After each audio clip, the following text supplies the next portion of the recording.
ایک حدیث پاک میں اس کے ساتھ اور پڑھنا چاہ رہا ہوں اس مسئلے کے ساتھ۔ حضرت سیدنا ابو ہریرہ رضی اللہ تعالی عنہ، حضرت عبداللہ بن عمر رضی اللہ تعالی عنہ، حضرت عبداللہ بن عباس، حضرت عبداللہ بن مسعود اور دیگر بے شمار صحابہ سے حدیث مروی کہ جب ہمارا کوئی عزیز دنیا سے چلا جاتا ہے، آیا پیچھے سے ثواب اسے پہنچتا کہ نہیں پہنچتا؟ ہم کل خوانی کرواتے ہیں، ہم 10واں کرواتے ہیں، ہم 40واں کرواتے ہیں، ہم اس کے نام کا کھانا پکاتے ہیں، ہم لوگوں کو کھانا کھلاتے ہیں، تو وہ ثواب اسے جاتا کہ نہیں جاتا؟ یہ میں آپ کے سامنے حدیثیں پڑھنے لگا ہوں۔ حضرت عبداللہ بن عباس رضی اللہ تعالیٰ عنہ، آپ سے حدیث مروی، آقا علیہ السلام نے ایک بندے کو سنا کہ وہ حج کر رہا ہے اور وہ کہہ رہا ہے شبرما، ایک بندے کا نام تھا شبرما، شبرما کی طرف سے لبیک، یعنی حج کرنے آیا شبرما کی طرف سے کوئی بندہ۔ آقا علیہ السلام نے ارشاد فرمایا یہ شبرما کون ہے؟ کہا جی وہ میرا رشتہ دار ہے۔ تو فرمایا اس کی طرف سے حج کرنے آیا؟ جی حضور اس نے حج نہیں کیا تو میں اس کی طرف سے حج کرنے آیا ہوں۔ آقا علیہ السلام نے فرمایا تو نے اپنی طرف سے کیا؟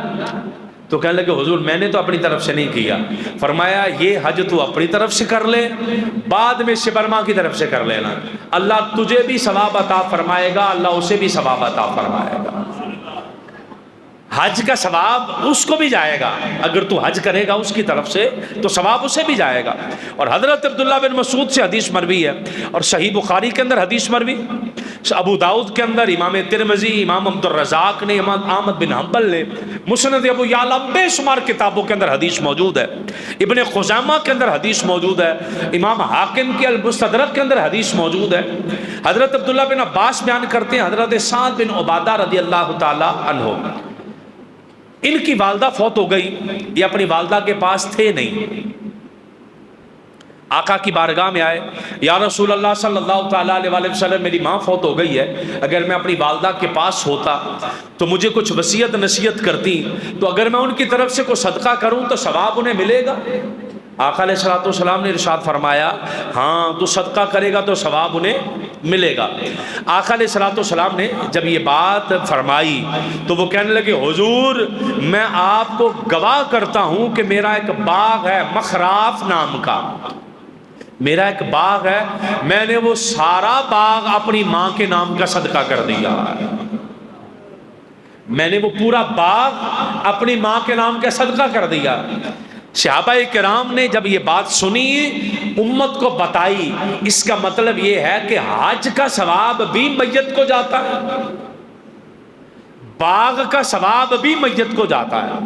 اگر کوئی فوت شدہ ہے اس کے لیے جائے گا۔ اور آگے سنیے گا حدیث پاک، حضرت عبداللہ بن عمر رضی اللہ تعالیٰ عنہ کہتے ہیں